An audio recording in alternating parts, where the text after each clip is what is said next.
Imagine making a movie with a bunch of your friends, which is a sequel to a movie that you made with a bunch of your friends, which is based on a fake trailer for a movie within a movie that you made with a bunch of your friends.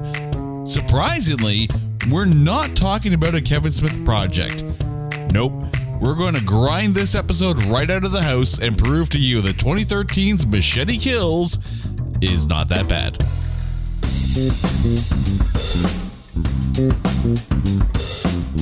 Welcome to this edition of It's Not That Bad, the podcast that looks for A, great in B movies. And we are sequelizing today because we are talking about 2013's Machete Kills. And on the other mic, as usual, is my lovely wife, Carrie. Carrie, welcome back to the show. How you doing? I'm doing great. Far better than I was last week, so thanks for asking. Yes, thanks for toughing it out last week, but this one... I'm alive. This one, I have to ask. First things first, why Machete Kills? Oh, why not? Why are we talking about it? That's what I want to know. Mm-hmm. This movie is so much fun, but we'll get there. But really, why? Why is this on our radar? It's on our radar, like all movies are on our radar because critics suck.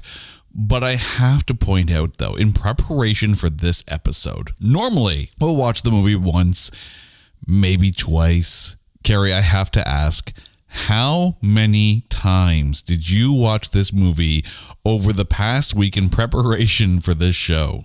Don't judge me.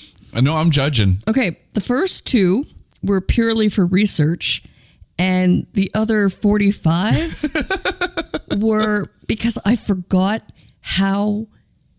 Do you have a bleep button? I forgot how goddamn good this movie is. You notice how she asked for the beep button? That's because our kids kind of...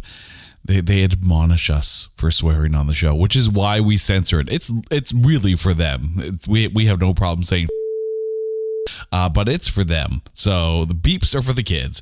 But you know what else isn't for the kids?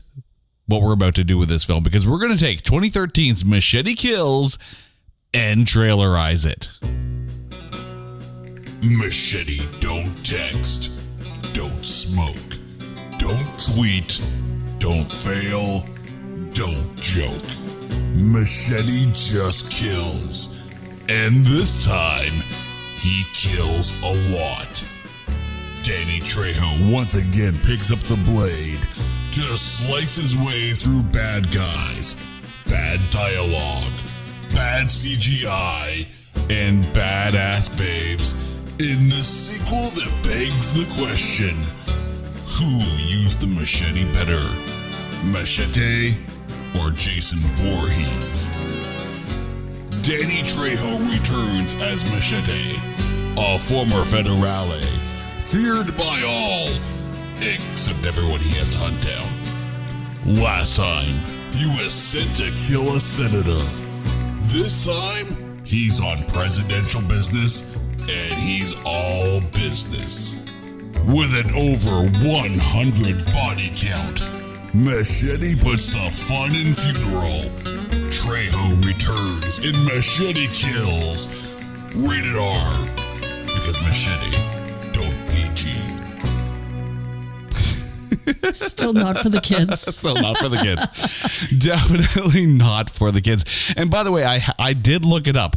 Apparently the body count in this film is 101. Ooh. Just to get over that triple digit, that milestone. There is a 101 body count in this. I'm actually impressed. Respect. Now, was that the clones? I don't know if the clones count as one or multiple.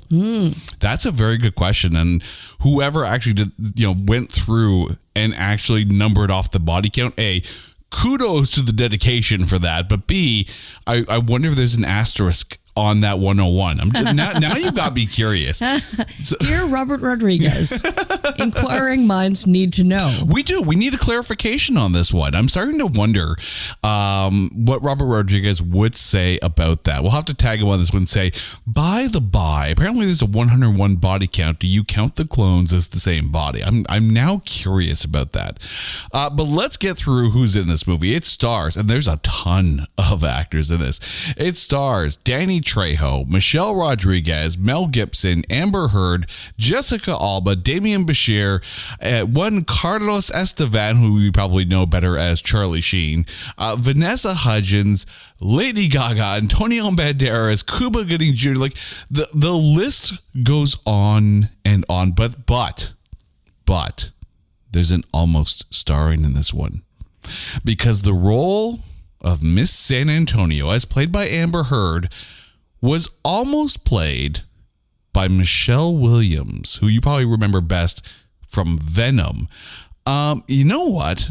First things first, I want to put this out there. I fully recognize that the Johnny Depp Amber Heard trial is either going into final deliberations, or by the time this episode comes out, it's probably done. Just point blank, I don't give a damn about that court case, and we're not even going to get into it because no one wins in that. So we are literally only going to talk about Amber Heard in relation to this movie and her acting in it. In saying that, I do have to admit that I do think Amber Heard is a better choice for Miss San Antonio than Michelle Williams would have been. I think Michelle Williams would have been an interesting choice to come into a movie like this, but somehow I don't know if it would work. You know what? I agree. However, and we kind of spoke about this offline, but I want to bring it to the public, right? I think that a character switch between Lady Gaga as anybody she wants to be, I think that she would have been better suited in the role of Miss San Antonio. See, I have a different take on this one. And if we're going to do a character swap for this, I would have preferred to have seen Alexa Vega take on the role of Miss San Antonio, because she was, and I will say this again when we get to the breakdown of it, she is woefully underused in this film, because Alexa Vega is a great actress. Loved her in Repo the Genetic Opera, which is kind of a fave of ours as far as what movies go, of which it will get its own episode. We will defend Repo the Genetic Opera till the cows come home. Interestingly enough, although the story was written by Robert Rodriguez and his brother Marcel Rodriguez, the screenplay was not. The treatment was written, but the screenplay, because Robert Rodriguez was too busy doing Sin City 2 at the time, they basically hired the script to be written by Kyle Ward. He also wrote the story for Underworld Blood War. So while the treatment and the idea and the basis of this was like a 40-page write-up by the Rodriguez boys, not their screenplay. However, it was director, editor, composer, cinematographer, probably craft services while we're talking about it, all done by Robert Rodriguez. Set security. Pretty much, yep. Driver. He probably held his own clapboard too. You know, I do have to point out that something you said in the opening didn't sit well with me. Really? Yeah. You gave a knock on the dialogue. You said the dialogue wasn't that good. And I disagree. Really? I am going to stand here and defend. You know what's funny? And we'll kind of get to the script a little bit later too, but there's parts where you could kind of tell that Rodriguez, that's probably... Because when they wrote the treatment for it, it was like a 40 pages, they called, as he calls it, a scriptment kind of thing. And I wonder if the parts that you liked about it, as far as the dialogue went, were the parts that were in that 40-page scriptment. And I wonder how much Kyle Ward kind of brought into it himself. Because if he's the one doing the screenplay, and I know there are parts and characters of this script that he actually injected himself. Like, I wonder how much of this was original idea versus what Kyle Ward brought into it. That would be interesting to see a breakdown of that. I would dare say that every word out of Mel Gibson's mouth made me giggle. Like, not a huge Mel Gibson fan, but his dialogue was so funny. And there were so many different parts. Is it Cuba Gooding? Cuba Gooding Jr. as one of the faces of La Chameleon. Yes.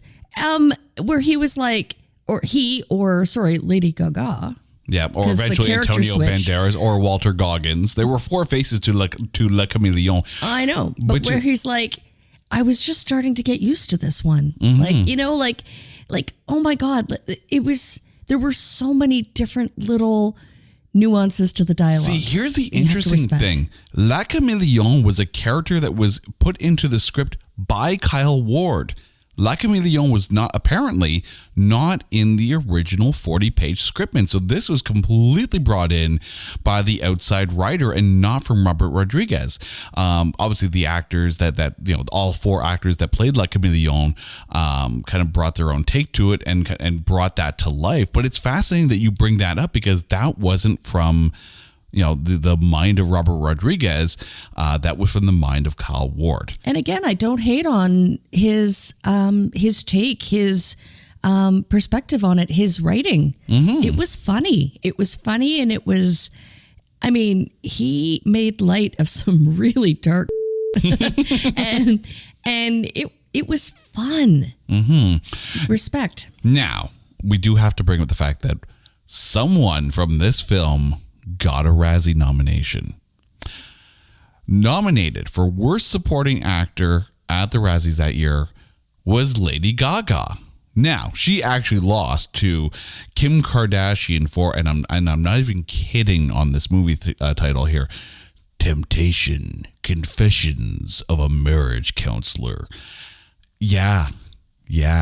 Kim Kardashian was one Worst Supporting Actress for that movie. I have zero desire to see anything called Temptation, Confessions of a Marriage Counselor. Like, no. Okay, so now we have to do that movie. Oh, please don't make me do this. One of the downsides to this though is that this movie, as far as the box office goes, is a money loser. It had a approximately $20 million budget. Domestically, it grossed only $8 million, and worldwide only $18 million.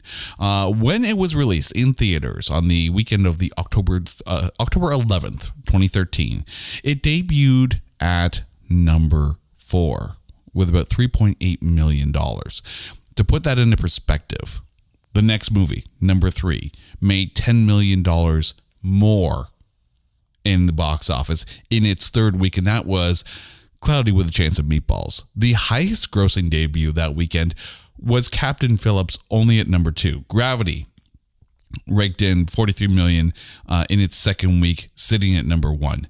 So Machete Kills could not even crack $5 million in its opening box office. And I recognize that being rated R, you limit the number of people that can come see it.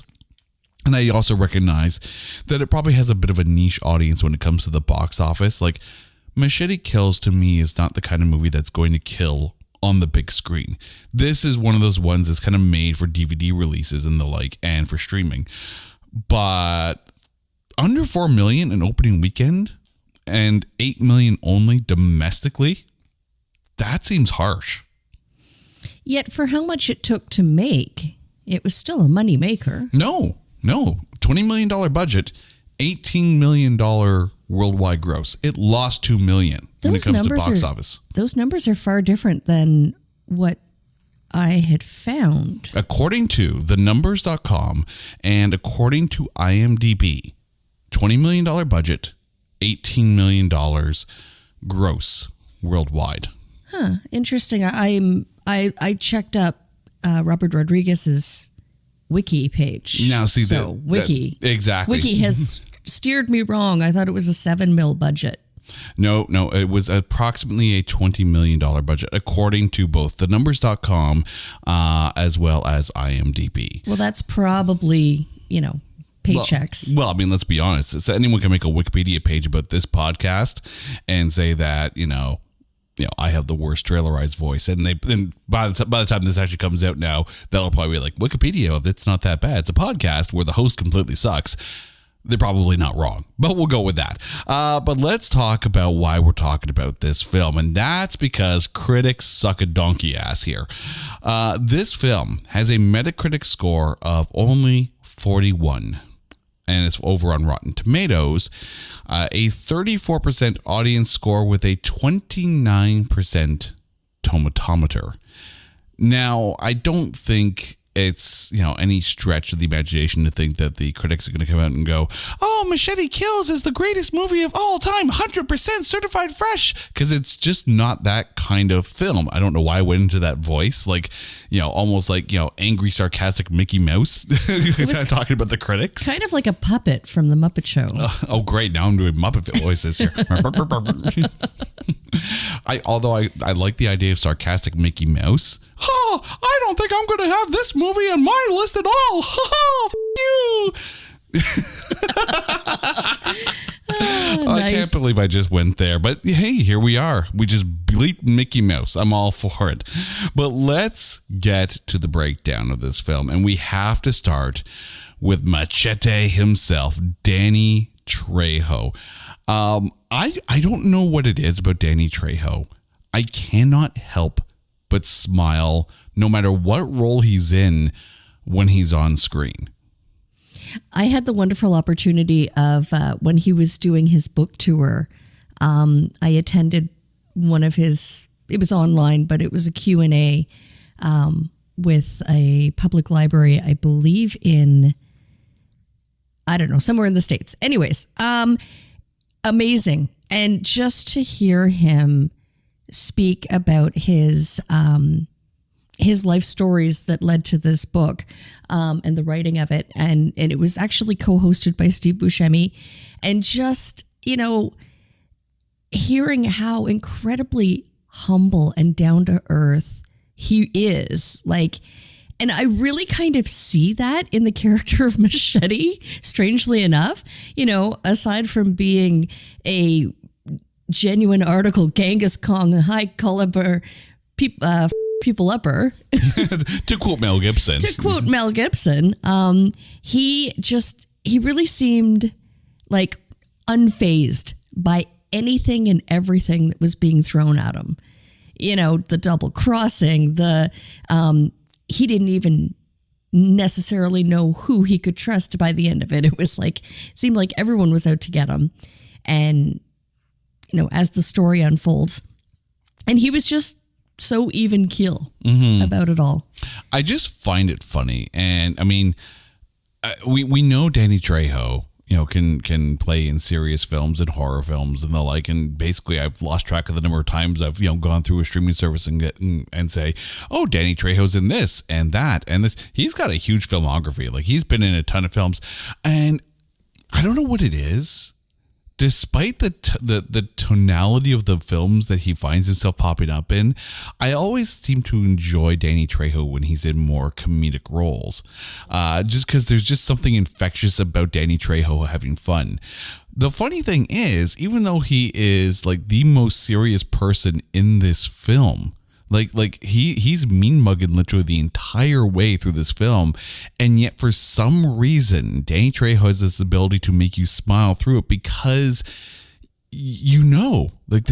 that's the way the character's supposed to be. But when they hit cut, he probably has this big giant massive smile on his face after every tape because he's having fun. He's having fun with a character that literally came out of a fake trailer in the Grindhouse double feature when it was released in theaters. The fact that, a fake trailer has now spawned 2 movies and we're still waiting on a freaking third, Machete Kills again in space. Okay, fun fact about that. Rodriguez even said that was literally the result of a Cinco de Mayo, too much tequila, have video equipment. It was a joke. It was a joke. And yet the audiences are incredibly waiting. They are I would say patiently, but not so much. Even Trejo himself has talked about, why we still haven't seen Machete Kills again in space. And he's just like, yeah, well, Rodriguez kind of got busy, as far as, I mean, let's be honest, there was the Book of Boba Fett, there's like all his work now with Star Wars and yeah, he's a busy guy. And so I can imagine him, not turning down frickin' Star Wars and the Book of Boba Fett to go do Machete Kills again in space, although somehow I can still see him coming back to it. But it's just one of the things where this character is, at the root of it, like just a complete, I can just see like the entire, like, okay, Danny, here's what we're going to do.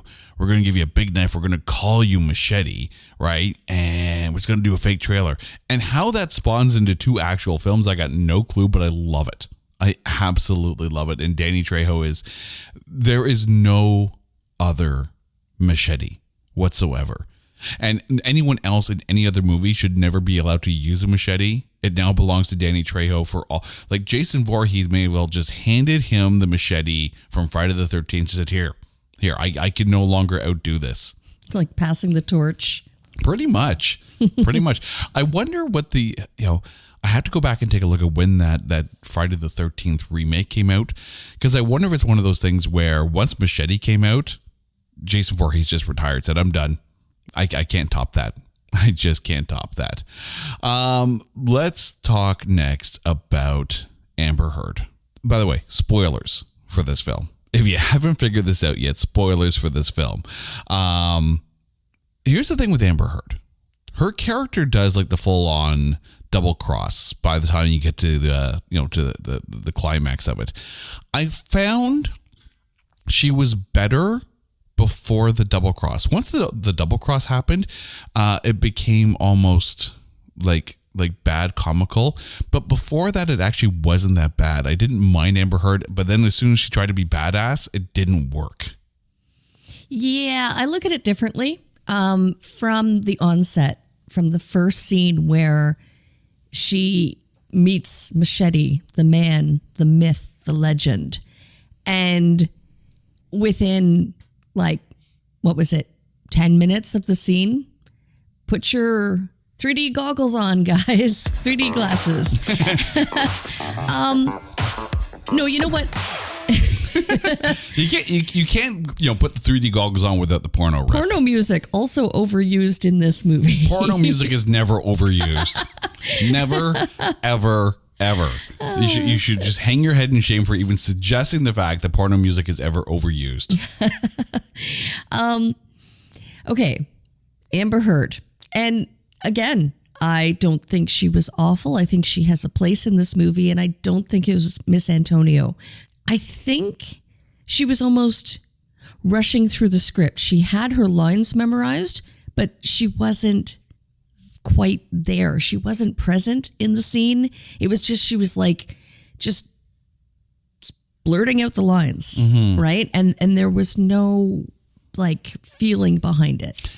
And I kind of feel that was the downside. See, I mean, when I take a look at that scene, and, by the way, I do have to laugh that they put the 3D goggles on, was just way too much fun. I have said it before on this podcast. I love font fun.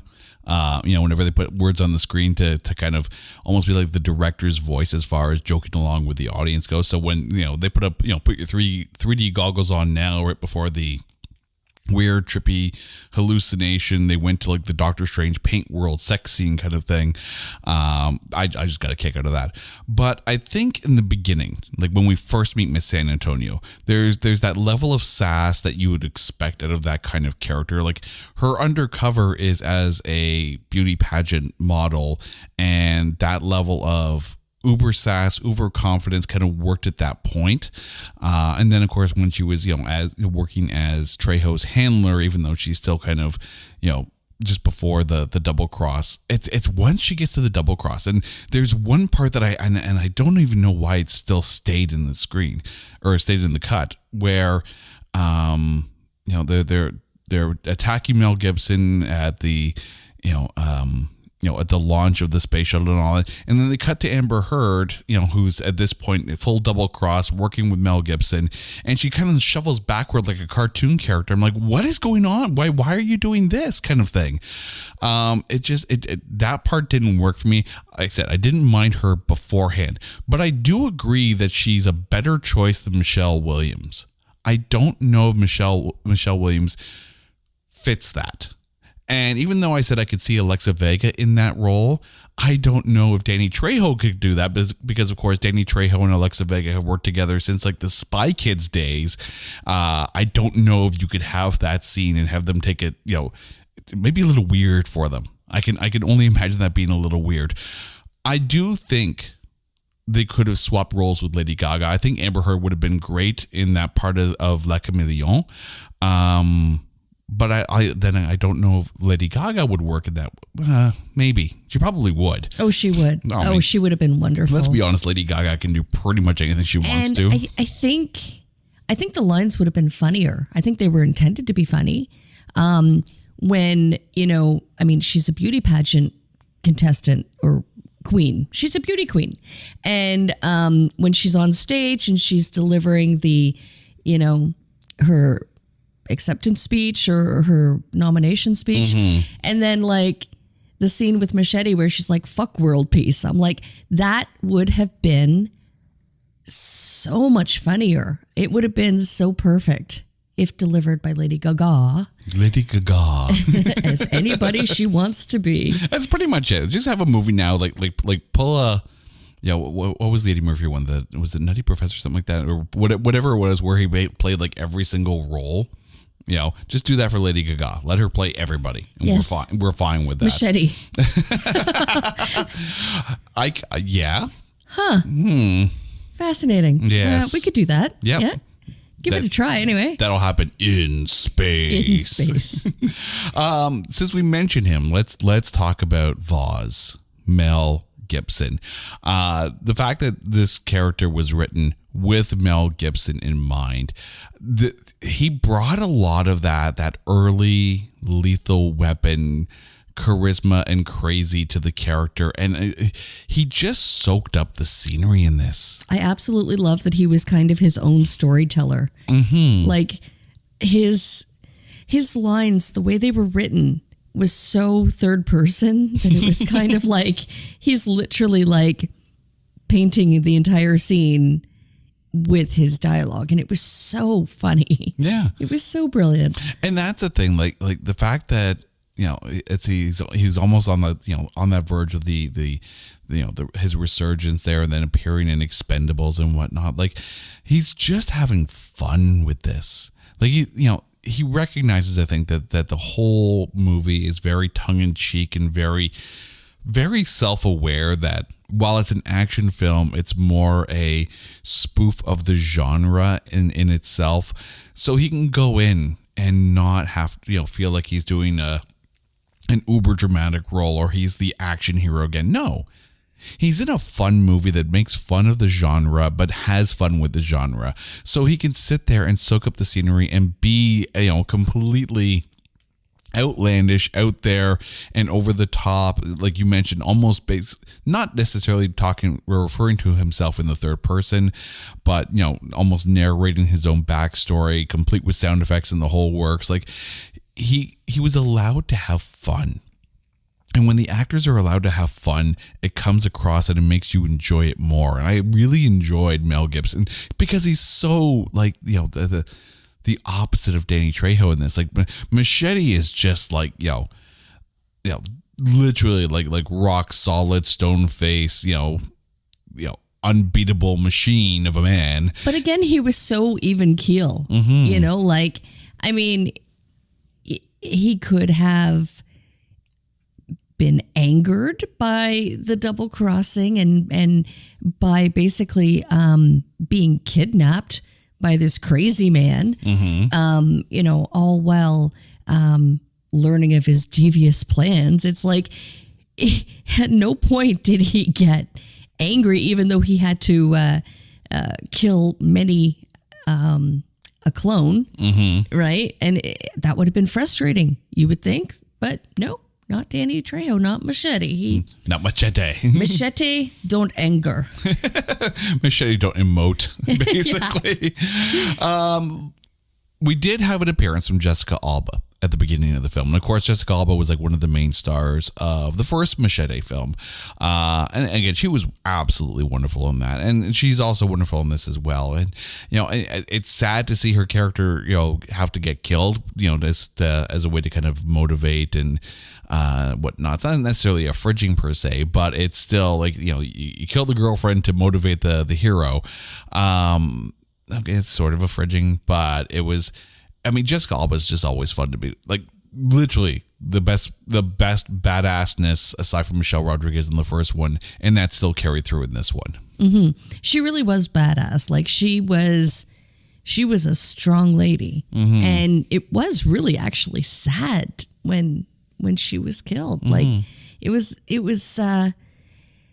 one of those like tear-jerking moments before the movie took off. So, and I think probably one of the reasons why you weren't a fan of Amber Heard in this one is because in the first film, you've got Jessica Alba as the almost reluctant love interest of Danny Trejo, and Jessica Alba just shines through that entire first movie. So Amber Heard, not anything against her per se, but she's got to follow up Jessica Alba, and that's a hard beat to have to take. Like if you're following her as far as the leading lady role in this, we're talking Jessica Alba here, and she's awesome.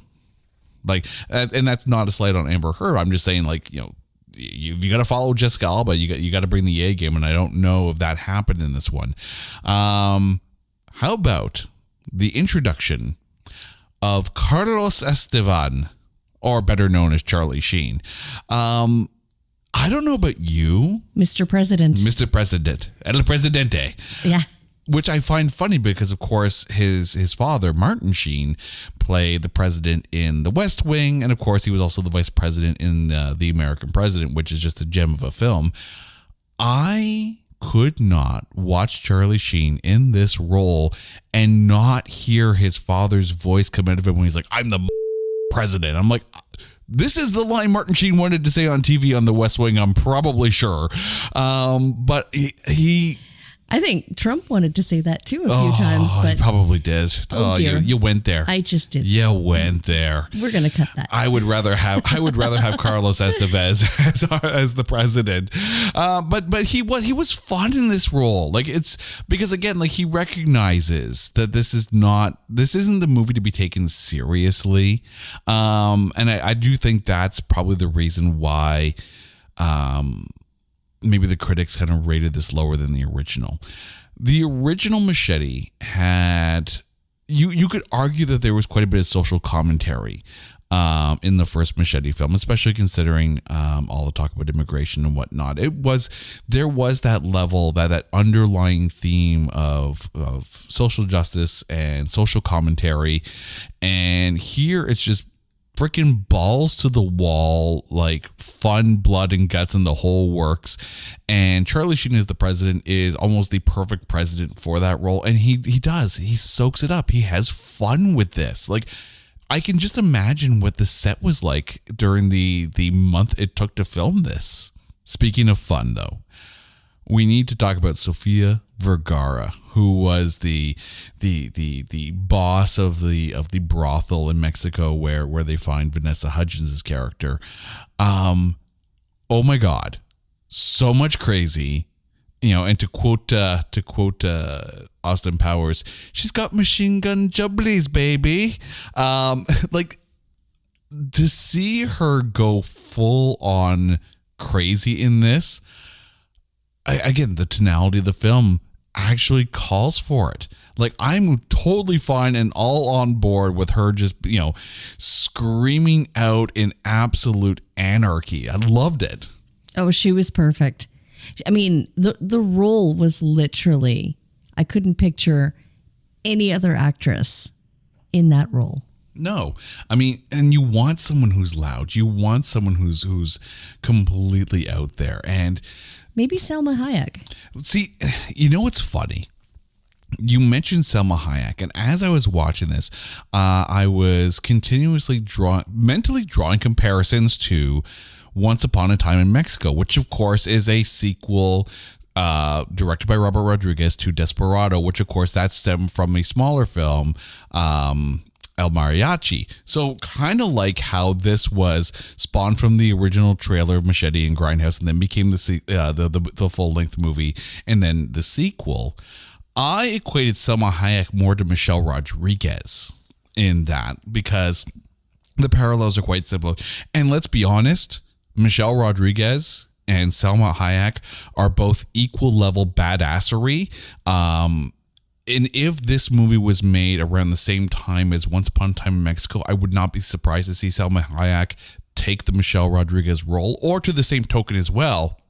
If Once Upon a Time in Mexico were to come out in 2013, I could see Michelle Rodriguez take Selma Hayek's role in that. Like, we're talking two amazing actresses, both levels of utter badassery and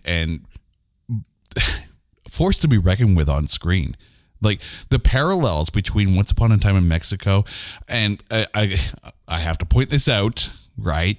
Yes, Johnny Depp was in Once Upon a Time in Mexico, but the fact that Johnny Depp's character lost both eyes in that film, and Michelle Rodriguez lost her only remaining eye in this film, the parallels are just begging to be pointed out. But I do have to ask you, though, knowing those comparisons are there, which did you prefer better, Once Upon a Time in Mexico or Machete Kills?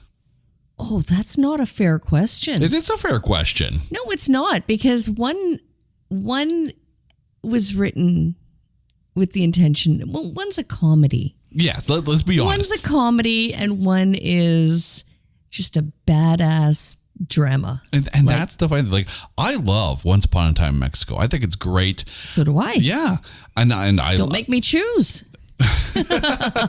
I'll make you choose for the sake of debate and argument. I like them for different reasons, though. It is true, though, you can't really compare, because yes, Once Upon a Time in Mexico was meant to be taken as a serious action film. This is just a barrel of fun. It really is. That kind of question is like, do you like beer or do you like cider? Yes. Well, yes, I like both. The answer is yes. Yes, and more. Those are the only two answers.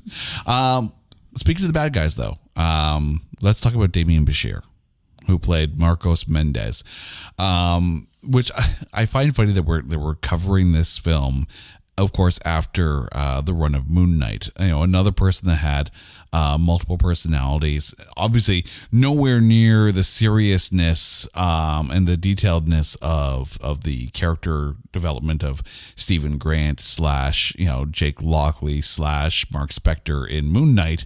But here you have Damian Bashir jumping back and forth between all these different personalities in his mind because of the trauma that he endured when he was undercover. There's just such a manicness to him that I wish he didn't die in this. Like, I wanted more. He was fun. I mean, so much fun. Like, I almost want to kind of see it end differently. You're right. I wanted to see him survive and see how it would have gone. Because that's the thing, like, with his different personalities, he could either be working for you or against you. And yes, I recognize by pulling the pin on the bomb attached to his chest, he basically gave himself 24 hours to go, kind of thing. And then I recognize that you wouldn't want Mendez's character to overshadow Vaz as the villain. But it was just so much fun watching Machete try to keep him alive. Like that was just a fun play. It was like, reverse speed kind of thing. I think I would have liked to have seen the matchup between the two characters. Interesting. I would have liked to have seen it end differently, I think.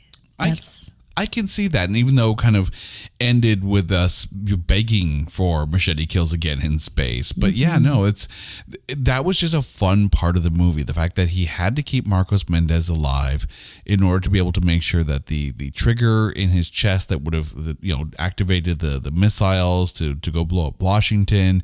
Like, it was so much fun.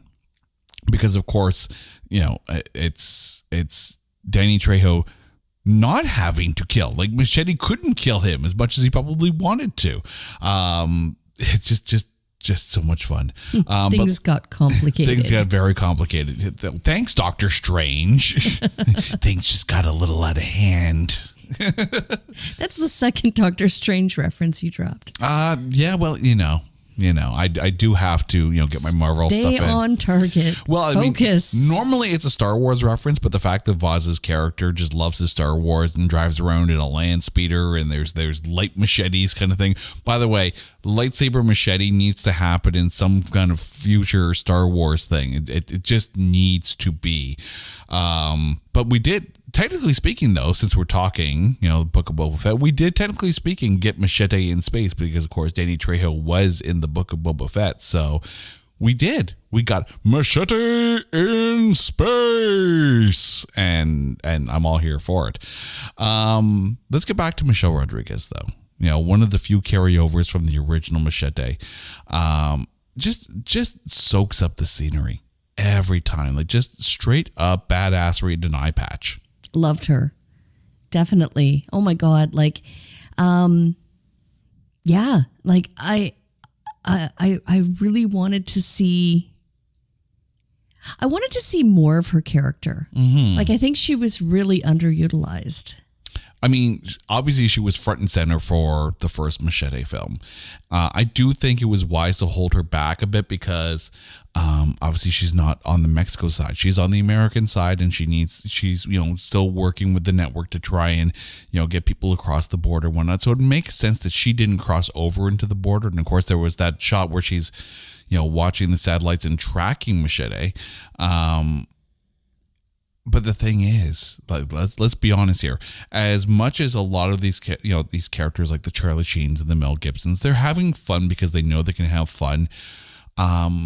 For Michelle Rodriguez, you need someone, for that character, you need someone who is legit badass. And it's hard to really think of any actress out there right now who could walk into that role and just own it like Michelle Rodriguez does. Again, a Selma Hayek, yes, could have, but I think Michelle Rodriguez, again, pristine casting for that one.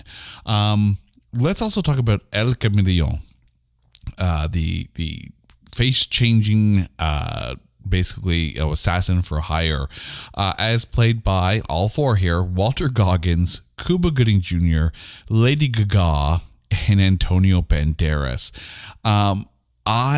First of all, I love the concept of the character, and I love the fact that they were, continuously, chasing down Machete. But when we got to the Antonio Banderas version of El Camaleon, again, just one of those things where someone's having way too much fun on set and just makes you smile all the way through. That's the thing, is like, I almost question if Amber Heard could have had the same delivery as Lady Gaga in that role. Like, I almost want to see a funnier delivery. And the funny thing is that when El Camaleon revealed itself to be Lady Gaga, I keep saying Gaga like it's Lady Gaga, right? I keep expecting her, it's almost like they played it up, like the glamour aspect of it. Although, that being said, since we're talking about this, either Amber Heard's role as Miss San Antonio or Lady Gaga's role as El Camaleon, I think in both cases it probably could have been played better by Pink. Ooh, good call. There's my fan cast there. I would totally put Pink in either of those roles. And again, like, Pink could have been like just badass, like just straight badass all the way through. Yes. Like Pink as Miss San Antonio, I think would just be way too much fun. And again, nothing against Amber Heard, but I think it's just, you needed someone to go in there and just have more fun with it. I actually prefer the idea of Pink as El Camaleon. Yeah. Mm-hmm. But even having Cuba Gooding Jr. in there as the second face of El Camaleon, and even though he was playing it, very, very serious and whatnot, you could tell, just underneath, he's just like, oh, I'm gonna like just dive into this role and just be that kind of character. Like, again, he was having so much fun with it though. Like his feigning restraint when when he had the gun to the guy. It was like, no. He's having fun with it. He's making it fun and just trying not to lose it. He's trying not to over crazy. Let's talk about the production here, because this is one of the things where some of the criticism does come into play. And the first thing is the CGI. And let's call a spade here. The CGI in this, the blood splatter effects, all that kind of stuff, it's a little hokey. It is. But I think that's the point of it. That's the fun of it. Yeah. Yeah. I remember the first Expendables film, right? And the blood splatter in that looked horrible. And the Expendables, especially the first one, again, was meant to be a straight up action flick, even though like the actors, you can tell they're having fun, but it's more of a straight up action flick. This is not that. It's action, yes, but it's meant to, I think it's almost meant to look bad. Again, it's the fun of it. It's the charm. It's the not taking itself too seriously. This storyline is so far out there, removed from reality, that why not? Why not keep it light and have fun with it? And you know what? If you're going to have, subpar special effects, then okay. Yeah. Why not? And the budget, right? Yeah. Like, dive into it. If it's going to look bad, purposely make it look bad. And then half the fun too is in the variety of kills in this one, because before, again, the first Machete film was a bit more of a straight action film, a bit more of a serious tale kind of thing. And this one, because it went to that straight up, over the top grindhouse kitchen sink kind of feel. It either had, you could draw comparisons to, the later entries in the franchises of like, Friday the 13th and Nightmare on Elm Street, where the zanier the kills, the better, because you had to go over the top. Or if you're looking for a more recent comparison, Studio 666, the Foo Fighters horror film, where the kills in there were just out there, like just absolutely out there. But that's the fun of it. That's the charm of it, for sure. I mean, like, okay, the reality of Machete putting, his machete into a power box and killing the guy in his other hand. That probably, I'm not an expert of power transfer, but that probably is pretty unrealistic. I may not be a science guy, but I'm pretty darn skippy that's going to burn the hair off your nipples. Now try to get that image out of your head now. But I mean, it is. I mean, like, you can go back to like any of those like Friday the 13th or Nightmare on Elm Street films, and you can pretty much point out your favorite kill because of just how over the top it is. Like, I just think about, Jason X, and I'm going to have to say this again, Jason in Space, where he's like, got the computer simulation, like, camp girls in the sleeping bag and just whipping it against the tree. It's so outlandish and over the top. You're like, yep, I'm here for it. And even in Studio 666, right? Whether it was, the keyboard is getting sliced in half. The symbol being thrown. Exactly. Like just over the top, right? Or Chris Shiflett getting barbecued kind of thing. Like, it's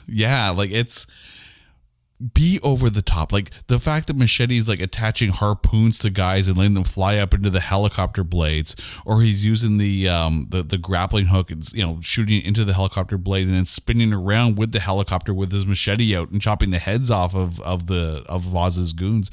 Like, think of what I've just said, then try to picture it, and you're only getting close to half the fun of what you see in the film. Like, it just, they're playing Machete to be this unbeatable badass. Part of the plot is that Mel Gibson wants to clone Machete, so he has his own clone badasses because Machete is too badass for his current clones. Because he's a people upper. Absolutely. Absolutely.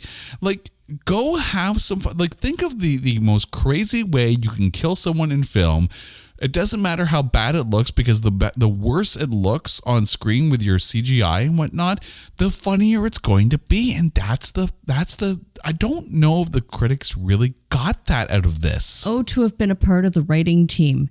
Like, how crazy can we make these kills? Mm-hmm. Oh, absolutely. I do, though, and I need to point this out. The film left on a cliffhanger. We still need Machete in space, because, you know, I mean, the entire film opens up with the trailer for the upcoming film, with some of the funniest lines, you know, and Justin Bieber as Gleep or whatever they called him, right? You know, and then, you know, Leonardo DiCaprio is the man in the silver mask. Actor subject to change. Like, just seriously, like, can we just give props where props are due? The voice of the narrator. Oh God, yes. On the previews. I as my horrible trailerized voice will say, I bow down to the guy who does the trailer voices for Robert Rodriguez's Grindhouse films. Like, it's just, that voice cannot be beaten. Absolute perfection. Mm-hmm. Like, and it's funny because I went back and watched like the fake trailers from the Grindhouse films, and yeah, like there was this one, there was, you know, the werewolf women of the SS, and then there was Thanksgivings, you know, white meat, dark meat, all will be carved. Like, love that line. Oh, like that! It's hard to tell what one was my favorite trailer of those, but yes, you know, that line from the Thanksgiving trailer. That was just. I think that one was done by Eli Roth, of Hostel fame. One of the best lines out of all the fake trailers. But yeah, Machete kind of does stand out, and I recognize that. You know, this isn't the only one we've had. There was the Hobo with a Shotgun that I guess was a contest winner that got that trailer put into certain screenings for the film. And then, of course, we got the Hobo with a Shotgun film with Rutger Hauer. I'm still waiting for Rob Zombie to get off his ass and give us Werewolf Women of the SS. We need that movie now. Has to happen. Okay, it comes time, because now we've gone through all of Machete Kills. Who is your MVP of this Grindhouse sequel? I'm going to throw a wrench into... Oh. Yep. I'm giving it to Tom Savini. We forgot. Yeah, Osiris. We forgot to mention him. Yes, we forgot to mention him, and he definitely is due respect. So, you know what? A reoccurring character... one of the few returning from the original film. Yep. Not a fan. Machete was not a fan of him, even though, you know, he was on the right side. He was there to help out. He was all in. Yeah. So there you go. I would not have called that one. I would not have called that one. I'm not going to lie. It's because I couldn't pick anybody else. You have troubles picking the MVP, don't you? Well, because everybody is so damn good, and we've already, you know, talked about their incredible performance. So I'm curious now to see if you've guessed mine. All right, just don't say it yet. I'm just going to gauge by your reaction here when I say that my MVP of this film is Damian Bashir, who played Marcos Mendez. I did not see that coming. Who did you think? I thought it would have been Mel Gibson. Mel Gibson was up there. I'm not going to lie. I really wanted to say Mel Gibson, but then I'm like, yeah, but I can't give Mel Gibson props over Danny Trejo. And I mean, it really is his movie, but no, I went with the one we haven't spoken about. See, Tom Savini. It was when they got to the cafe in Mexico, when he's, you know, when Machete's trying to keep Mendez alive, and he's like, oh, this is a great place for my final meal, right? And just soaking up the scenery, just absolutely soaking it up. Like his performance in this was just so much fun that you can just tell. Like, I would have loved to have seen what the set was like. And you can just imagine probably people having a phenomenal time. But the question does still remain. And Robert Rodriguez, only you can answer this. Will we ever see? I'm curious now what you would say to this. Do you think we're ever going to see Machete Kills again in space? I hope so. I'm hopeful. It's hard to say because let's be honest, Robert Rodriguez is a very, very, very, very, very busy man. I can see him doing it though. I can see him doing it just for the fun of it. Not even about the money. You know, I mean, I'm sure he can print his own face on. Well, let's be honest. $100 bill. Robert Rodriguez does whatever the Robert Rodriguez wants to do because he's Robert Rodriguez. He is. And you know what? Like, mad respect, right? But I can see him literally, you know, pulling the Kevin Smith rule or the Tarantino card and calling up all of his friends. Yeah. And just doing it for fun. Doesn't even matter the release, doesn't even matter, you know, the theater, you know, box office kickback. Doesn't matter. I can see him doing it for fun. Yeah. I mean, and again, you called it the Kevin Smith rule, and you're very right on that one. But I mean, like, you think about that first Clerks film, and then the fact that, you know, we're still getting those same characters, you know, 20 however many years down the line, you know, when Jay and Silent Bob reboot.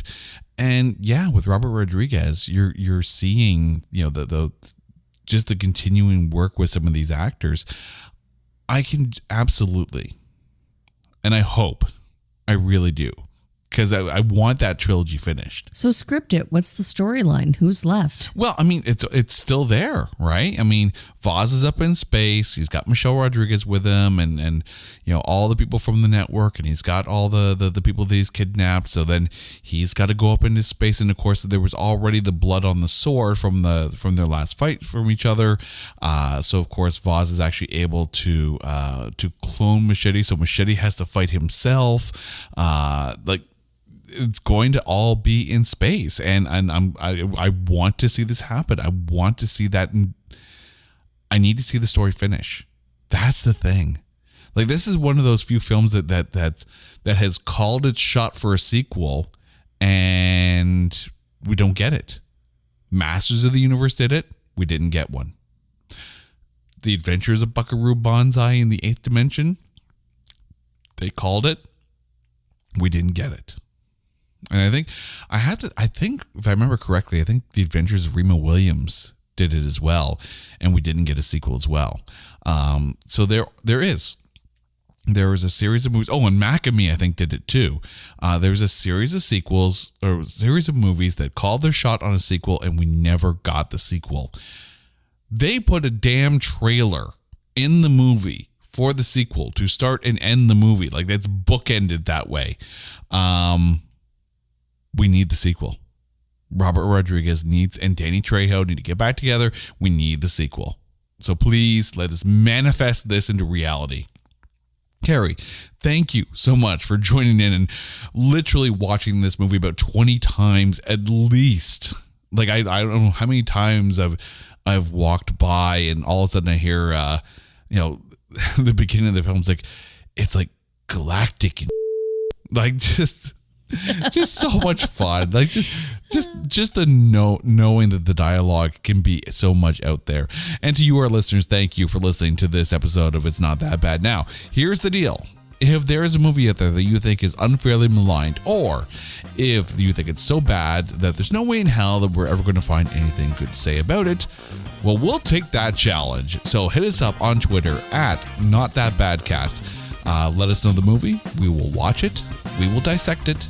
And we will find the A grades in those B movies. Carrie, once again, lovely as always. I'm Jay. Until next time on It's Not That Bad, take care.